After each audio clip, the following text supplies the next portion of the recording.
Rejoignez Benoît Dutrisac en temps réel par courriel. Dutrisac@commercialq.radio.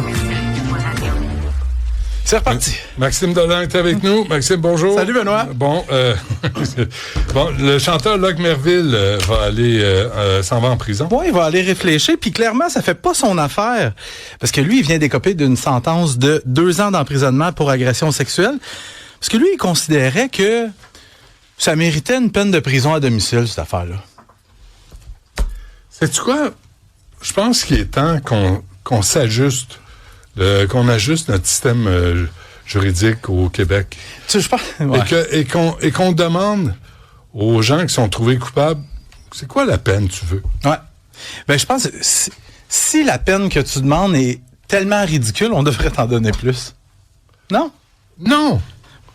Non. Si tu sens que t'as un ressenti de peine de 6 mois, par exemple, ou une peine à la maison, ouais. On devrait ouvrir notre cœur et laisser...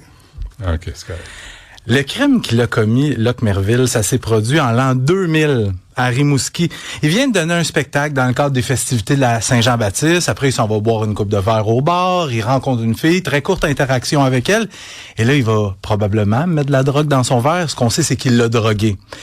Et très rapidement, la fille ne se sent pas bien. Et là, il offre. Il dit, veux-tu que je te raccompagne? Et elle pense qu'elle va le ramener chez elle. Non. Il ramène à la chambre d'hôtel. Et il va l'agresser sexuellement pendant qu'elle est inconsciente. Et pendant l'agression, elle se réveille. Elle lui dit d'arrêter. Et il va continuer à faire ce qu'il faisait. Lors du prononcé de la sentence, le juge a été clair. Il a dit, personne au sein de la société n'est en droit d'utiliser les femmes comme des objets, de faire ce qu'ils veulent avec elles ou de traiter les femmes comme des morceaux de viande. Mais pendant le procès, là, Locke Merville, il a bien essayé de se défendre en disant « Il y a erreur, c'est la personne. C'est pas moi qui l'ai agressé, c'est un autre homme noir. C'est pas moi. » Locke Merville continue aujourd'hui même de penser que c'est un gros complot contre lui pour le faire porter le chapeau pour une agression qu'il n'a pas commise. C'est d'ailleurs cette attitude-là qui a fait dire au juge, je pense qu'avec cette attitude-là, mon cher monsieur Merville, on dirait qu'il y a des risques de récidive. Vous continuez de nier. C'est la 2e fois, c'est important de le dire, c'est la 2e fois que Locke Merville est condamné pour un crime sexuel. En 2018, il avait été condamné à une peine de 6 mois à purger à domicile pour avoir exploité sexuellement une petite gardienne d'enfant de 17 ans. Et l'affaire qui fâche beaucoup Locke Merville, c'est le fait que son nom soit inscrit au registre des délinquants sexuels, parce que ça nuit au développement de sa carrière. Il y a des gens aussi... Je veux répondre à une question que les gens doivent se poser. Pourquoi est-ce que la victime a attendu 20 ans avant de porter plainte? Puis c'est important que les gens comprennent que chaque victime d'agression sexuelle est différente. Ils vont pas réagir de la même façon. Il y en a qui vont jamais porter plainte. Il y en a qui vont porter plainte sur le coup. Dans le cas de cette femme-là, elle, ce qu'elle a raconté, c'est que à la suite de l'agression, elle s'est sentie sale et honteuse pendant longtemps. Et peut-être aussi que quand elle a vu son nom revenir dans l'actualité en 2018, en voyant qu'il avait été condamné pour un autre crime sexuel, peut-être que ça l'a amené à aller de l'avant. L'utilisation de la drogue. Mais c'est drôle parce que les joueurs de hockey, pour Hockey Canada, il n'y a pas eu cette réflexion-là. Non. On a discrédité la femme qui les a dénoncés. Les joueurs des Tigres de Victoriaville non plus. Non plus, hein? Ouais, c'est ça. Ça aide quand tu joues au hockey. Troublante découverte au centre-ville de Val-d'Or. Grosse opération policière hier à Val-d'Or. Ça débute quand il y a un citoyen qui appelle au 911 pour dire « Là, c'est parce que je suis au centre-ville, je viens de trouver un couteau ensanglanté. Et il y a du sang à terre, mais je trouve pas personne qui est blessé à proximité. Il y a beaucoup de policiers qui convergent vers les lieux parce qu'on traite ça comme une scène de crime. Puis honnêtement, c'est pas la première fois qu'on trouve du sang à terre ou une arme et qu'il y a quelqu'un de blessé dans les environs. Fait que ce que les policiers font, on arrive sur place, on déroule le ruban de police, on protège la scène de crime en vue de possibles éléments de preuve. Et là, il y a 2 policiers qui disent, on va suivre la traînée de sang. Fait qu'ils commencent à marcher, puis suivre le sang dans la rue, sur quelques centaines de mètres, jusque devant une résidence de la rue du Curé-Roi.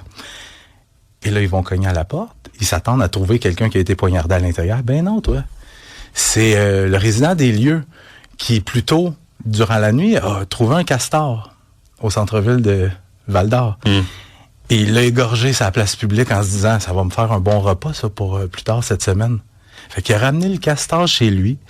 Et ça se mange du castor? Je me suis posé la même question, Benoît. Ça a l'air que c'est quand même savoureux, très nutritif, très riche en protéines. Ça goûte le bois. Ouais, un goût boisé, mais pour faire réduire le goût boisé, il faut que tu le fasses saumurer pendant 36 heures. Pas une heure de plus, pas une heure de moins. Ah oui? Alors là, il y a une enquête qui a été ouverte. Il n'y a pas d'arrestation pour le moment, mais il y a quand même une enquête qui est en cours parce que tu peux pas, une enquête pour cruauté animale, tu peux pas juste décider d'abattre des animaux comme ça sur la voie publique pour te nourrir.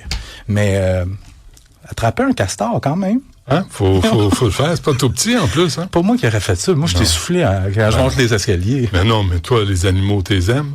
Non, il n'y aura jamais un animal qui va rentrer chez nous. Accusé d'avoir pratiqué un avortement, ça, c'est épouvantable. Ouais. Avec les brochettes à barbecue. Je vous avertis en partant, c'est une histoire qui lève le cœur, qui fait mal à entendre, mais je pense que c'est important de raconter certains événements qui se passent à Montréal, parce que ça se passe pas dans d'autres pays, ça se passe ici, chez nous.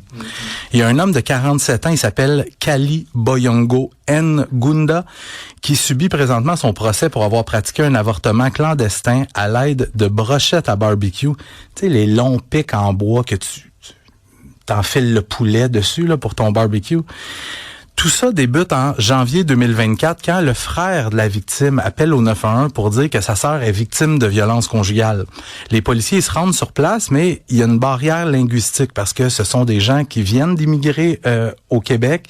Ils parlent pas notre langue, mais les policiers, ce qu'ils parviennent à comprendre, c'est que la femme était enceinte, qu'elle voulait garder le bébé, son conjoint voulait pas d'enfant, ça fait que finalement, elle a subi un avortement. Les policiers continuent de gratter et finissent par comprendre ce qui s'est passé. La femme est enceinte, elle veut garder le bébé, son conjoint veut pas et prend les moyens pour qu'elle se fasse avorter. Il appelle un de ses chums qui est tout sauf un médecin. Lui arrive là en se disant « Moi, te faire ça, moi, l'avortement. » Il étend une serviette sur le lit. Il dit à la femme « Couche-toi là-dessus, enlève tes sous-vêtements puis écarte les jambes. » Et là, muni d'une brochette à barbecue enroulée de coton, il enfonce ça dans le vagin de la victime pour aller faire son avortement clandestin. Puis une fois qu'il a terminé sa job, il va y insérer une seringue remplie d'eau pour la nettoyer. Je t'épargne les détails, là, mais cette femme-là a souffert le martyre et tu sais, elle a eu des... Je veux pas aller trop loin, mais elle a subi vraiment le martyre. Et la victime a eu la présence d'esprit de tout documenter, l'évolution de son état avec des photos, puis elle se prenait en photo elle, ses blessures, les serviettes hygiéniques qu'elle utilisait. Et il y en a qui se demandent sûrement pourquoi la victime n'est pas juste allée dans une clinique d'avortement ou à l'hôpital. Tu sais, c'est une femme qui venait d'arriver au Québec, elle n'avait pas encore de statut légal, elle était clairement sous l'emprise d'un homme contrôlant. Je suis pas sûr qu'elle se sentait apte à utiliser nos services. Non, mais arrêtons de blâmer la victime. Non, c'est ça. Kali, là. Ouais. Kali, là, qui utilise des baguettes, des brochettes à barbecue pour avorter une femme. C'est lui le dégueulasse. Ouais, absolument. Puis tu sais, c'est pas la femme, là, qui subit ça. T'en as sûrement connu. J'en ai connu aussi. Des femmes qui vont subir un avortement traditionnel. C'est une expérience extrêmement traumatisante pour elles. Un avortement traditionnel. Imagine maintenant cette femme-là, qui est clairement sous l'emprise d'un homme violent, contrôlant, qui se fait avorter avec une brochette à barbecue. Puis c'est important de mentionner que le conjoint de cette femme-là a été condamné l'année dernière à 8 ans d'emprisonnement pour avoir aidé ce faux médecin-là à pratiquer l'avortement clandestin. 8 ans d'emprisonnement. Et comme lui aussi n'est pas résident permanent, il a un statut... comment que je disais ça, il n'y a pas de statut légal. Lui aussi, au terme de sa sentence, devrait être expulsé du Canada. Parfait. Maxime Delan, merci. Salut. À demain.